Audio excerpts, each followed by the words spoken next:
Guys, I have a very special episode for you today. This is Dude, I Love or Hate My Ride, and behind me is a very special Hummer H3. It's a 2009, but it has a few tasteful mods, and it's on a trip, I would say, of a lifetime, because it came from Michigan to Moab, Utah, to Colorado right here, and then onwards. And I have owner Adam.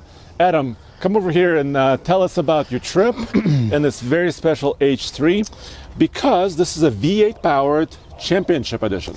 Yeah, the Championship Edition is rare because it's only made in 2009 and it's only available in one color. And what makes the Championship Edition unique is that it's a base model, but it has the V8 that's found in the Alpha. Yeah. Whereas most of the V8s are going to be in Alphas. And the difference is that the Alpha comes standard with chrome, and you can get it in any color, and a lot of times it has the luxury interior, which is leather and stuff. So the unique thing about this is that on the Championship Edition, it came standard with front and rear electronic lockers.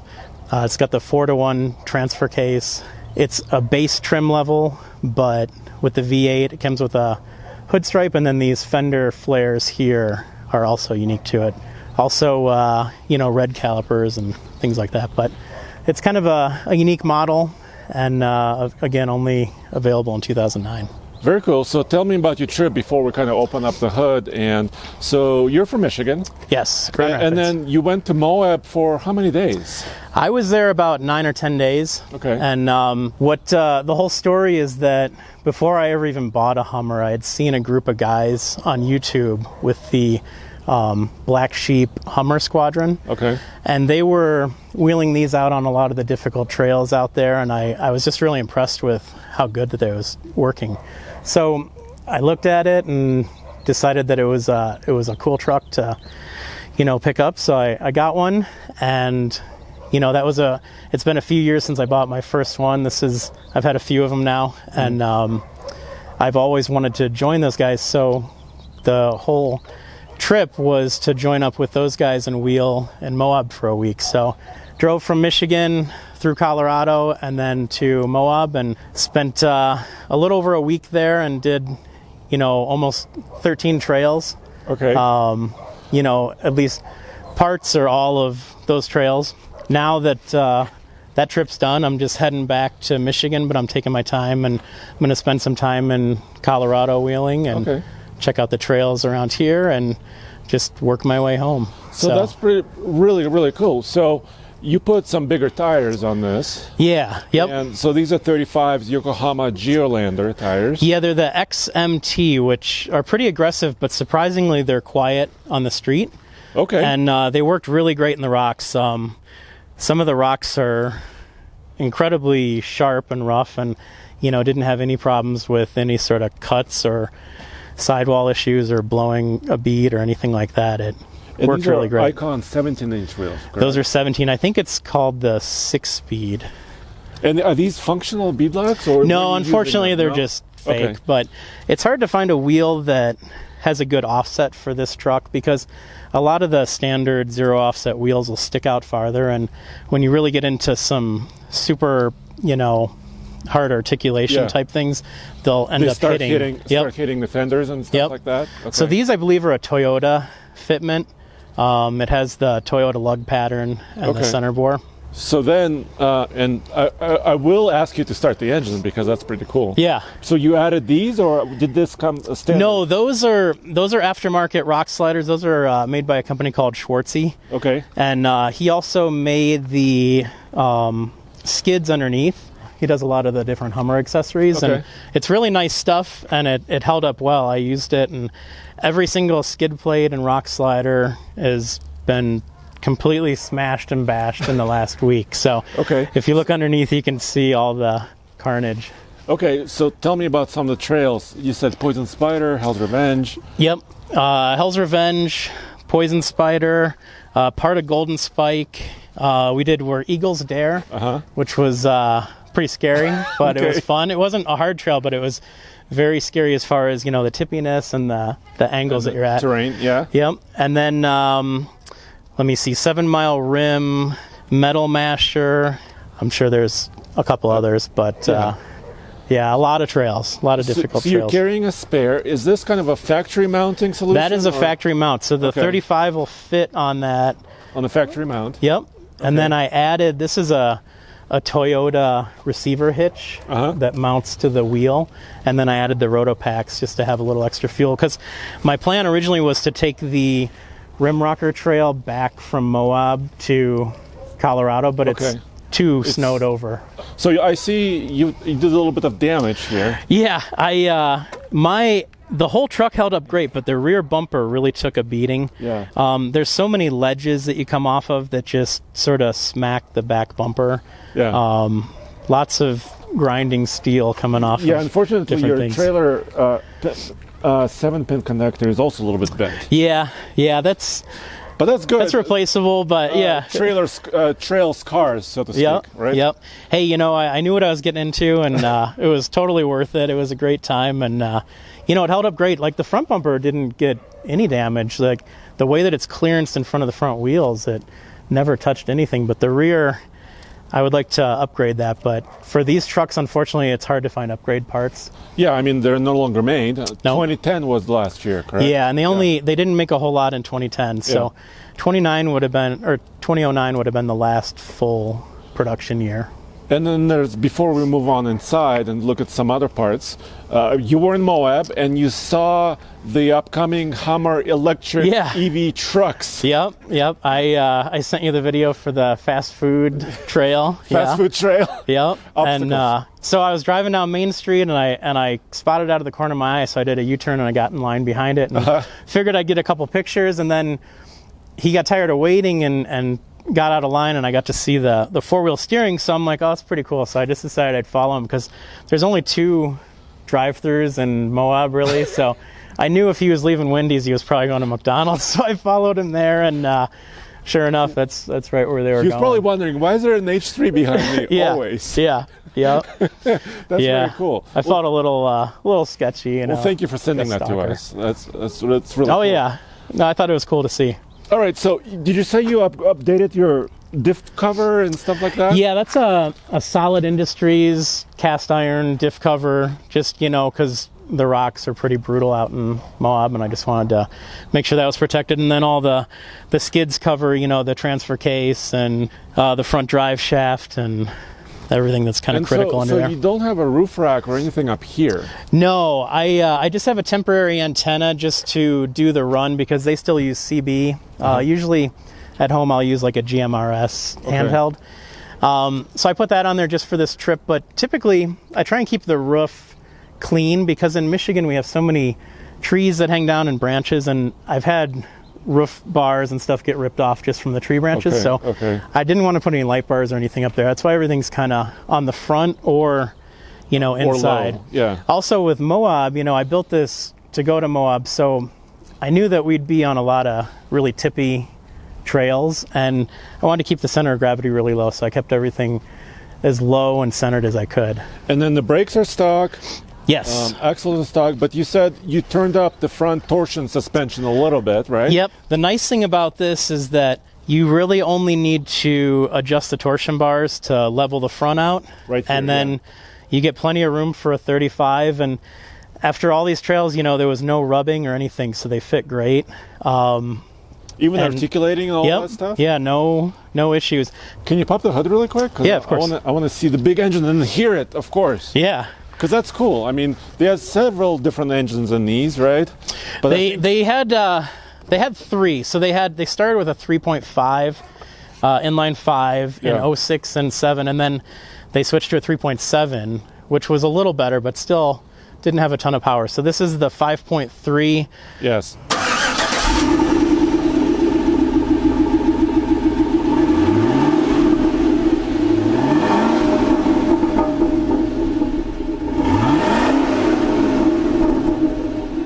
Again, this was all clean before I left, but this is all the red dust and dirt from Moab. You know what? We go to Moab, a few times a year. Yeah. And about 6 months after we get back, I find a little bit of sand in the hitch somewhere. It's everywhere. It's everywhere. The whole inside is covered with this red film of dust. It's everywhere it can possibly be. You have an air compressor under here? Yep, I have the onboard air for filling up tires, and I can show you how that works too. Okay, cool. Basically, if I turn on the key, it'll start the compressor, and that's really handy for just filling up after being on a trail. So there's just a power switch on the back that turns on and it fills up, and then there's a distribution block here with the air connections. Okay, right here. So you can kind of just pop the hood and Yep. get your hose in here. Okay. Yep, so, you can fill up tires. If you had a tank or something, you could run air tools and stuff too. So yeah, totally. That's cool.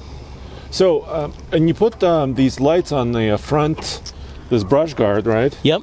And first of all, are these Hummer lights? Those are actually Jeep lights. There's a company called Lazed Designs, which makes a bracket that allows you to mount a 7-inch standard, like a Wrangler Jeep light. Yeah, because the stock headlights on these are terrible. They don't put out any light at all. Even with an LED bulb upgrade, these are just night and day. Way different. And then you put these extra lights on. And Yep. I wanted to ask, what about like overheating issues? Have you ever had any problems? I haven't had any problems at all. No, I think even though these look like they're blocking the radiator, if you look down at them, they're mostly just heat sink. So they still get plenty of airflow. Right here. Okay. It was in the upper 80s this weekend in Moab. And going slowly, right? Yeah, going slow up, steep inclines, and it never got over like 205 with the air on. Yeah. Okay. So I see you put a camera here. So you have a video camera up here. Yep. So originally I had a Jeep TJ, and the nice thing about the TJ is you can see over the hood, and it's got big windows, so it's easy to see what's coming.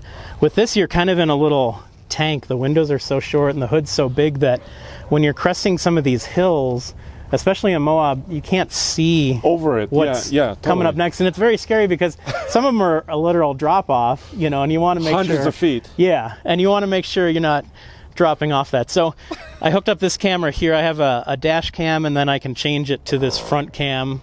Okay. And it made it so nice. It was probably one of my favorite little simple mods that I did for this week. Very cool. So can you show inside like some of your cameras and systems? Yeah, of course. Yeah. Okay. Yes, mud.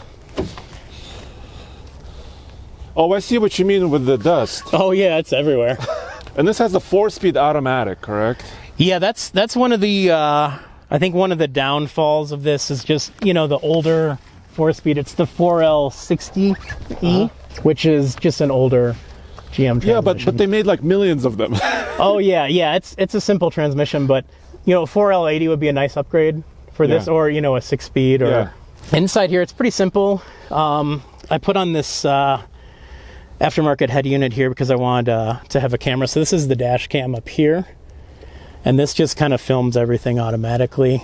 And then if I want to, look at the bumper cam, I just touch the screen and it switches to the bumper cam right up there, so I can see these are the tow hooks and the bumper, and then we'll see what it shows us. Can you see me? I can adjust that. Yep. And then I added these gauges up here, which are just a nice little addition for showing me oil pressure and fuel pressure. And then it's connected to Bluetooth to the OBD. Temporary CB here, the cloth seats. No sunroof in this one. Most of them have a sunroof. This one doesn't have that. And I wanted to show the back seat just really quickly because it's kind of simple cloth interior, and you have kind of a cup holder in the middle. It's kind of a unique design with this cup holder hanging out. I kind of like that. Yeah, and then this folds, flat into here, so it's kind of out of the way. Now, can you show the storage solution you have back here? Yeah, of course. One of the concerns I had with going to Moab was keeping everything in one place, especially if, there was an accident and you rolled over. I didn't want parts flying around everywhere. Yeah. So I bought a military case here that fits really nice underneath the stock cover here, so kind of keeps it away from people looking at it, if you're parked at the hotel. Sure. This case is mounted nice and secure.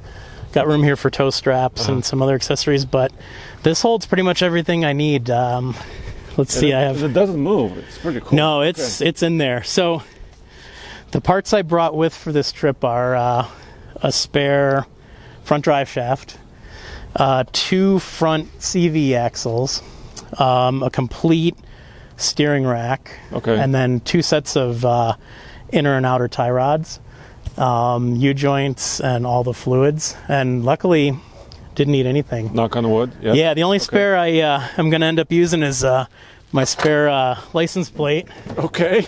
which I brought right here. Oh, look, brand new. Yeah, Okay. because I knew that was probably going to get destroyed. This is a nice little storage area too. It's kind of deep. Nice. Yeah, you wouldn't believe, like, I have, 3 or 4 quarts of oil. I have a couple quarts of transmission fluid, brake fluid, stop leak for the radiator, the jack, Yeah. jumper cables, Yeah, very nice. all kinds of stuff in there. And then there's also storage on the side next to the... Right here. Yeah. Yeah, and that's On where I both keep sides. my hoses for the onboard air, and then I have a battery jump starter and other things. Keeps it kind of nice and contained, and like I said, keeping everything sort of lower and centered, Yeah. In the helps middle. out. So is it fair to say, did you love your trip? Oh, I loved it. Do you like the H3? Oh, I love it. Yeah. It's a great truck. The thing I like about it is that it's modern enough to have some of the safety. It's got the airbags and the curtain airbags and the anti-lock and all that stuff, but it's still simple enough that not everything's touchscreen. It's just very basic, and it's an easy truck to work on and upgrade and kind of keep running. It's been a great truck. 2 more questions. Mm-hmm. First of all, was it hard to find this one in this Yeah. condition? By the way, how many miles? It's got about 74,000 now. Okay, kind of lowish Yeah. miles. Yeah. Yep. And also, if you don't mind, how much did you pay originally when you found it? It was 19. 19,000. Yep. Okay. Which the biggest issue for these, and I don't know why Hummer didn't take better advantage of this, but they really didn't do anything to indicate that you had a model without all the goodies or you had a model with all the stuff. So it's really hard to find one that has the front and rear lockers and the 4-to-1 transfer case, Yes. because they don't advertise it.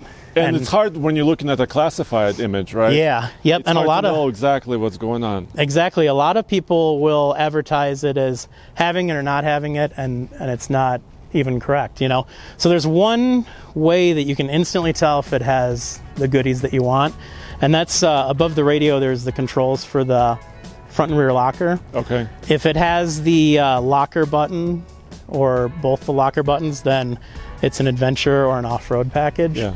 And if not, then it's just the standard. So the standard had a different transfer case and, of course, the open or the limited slip differentials. Well, thanks for sharing your story and Oh, your yeah. H3 with us. I learned a lot, too. I mean, I didn't quite know. I knew the Alphas were there, but I didn't quite understand how the Championship Edition.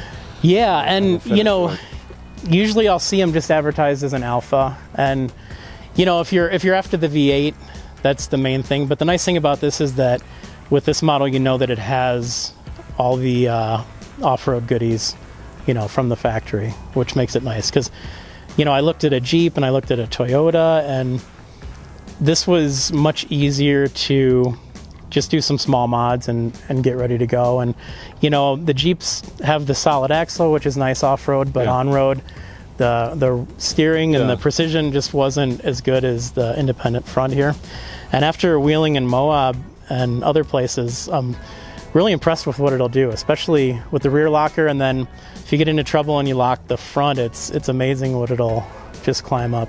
Very cool. And by the way, on the highway, what kind of efficiency are you seeing or not seeing? Before I hit the mountains, I was getting 15 miles a gallon. Okay. Which okay. is doing, 80-ish, I'm guessing, A lot of give or Jeeps take. and Toyotas probably will do the same. Yeah, it's not a very aerodynamic truck, and it's pretty heavy. I think they're getting close to 6,000 pounds, so it's a lot to move. Well, very cool. Well, thank you, Adam, for bringing it by. And as always, we have on TFL Truck, we have the EV Hummer story. Oh, yeah. And this story will be on TFLoffroad.com as well. So thank you very much. And this is the Hummer that it was filmed from. Yes, exactly. Yeah.